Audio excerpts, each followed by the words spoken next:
Let me tell you about my grandmother. She was a wonderful person, but she was the most ruthless Monopoly player I have ever known. And I would always land on her property once too often, and I would have to give her my last dollar and quit in utter defeat. And then she would say to me, "Don't worry about it, Johnny, one day you'll learn how to play the game." And I always hated it when she would say that.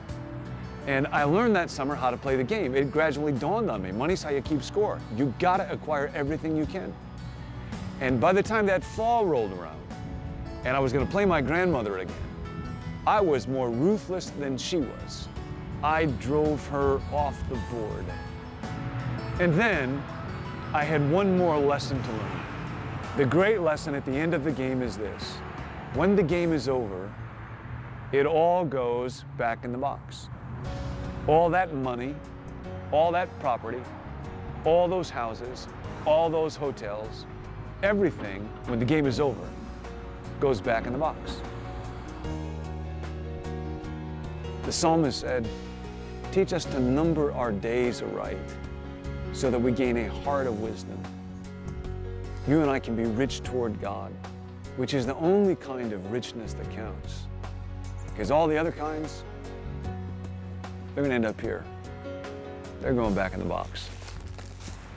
We live in a society that is filled with people trying to climb ladders. I don't know what the name of your particular ladder is. It might be success, it might be money, it might be appearance, it might be achievement, but there'll be a ladder that will tempt you to climb up it and identify yourself in that way. What's really amazing is God's scoring system, because it's a whole different deal. Do you ever wonder what happens to your stuff? It goes here. All your stuff is going to end up here at a landfill. I want to invest what I have, not in Motel 6, but in eternity. When did God ever call somebody to do an easy assignment? We'd all like to have proof. We'd all like to have a guarantee ahead of time. But it would not be a good thing for us, because we were made to live by faith. It's faith that stretches us. It's faith that grows us. It's faith that connects us to God. And where proof is possible, faith is impossible. Part of what we love about competition is that it can bring out the best in us. Part of what we need is a sense of challenge, is a sense of demand that calls us to stretch and go beyond what we ordinarily can. And winning alone is called losing. And what really matters as the game comes to an end is, who have I been playing for?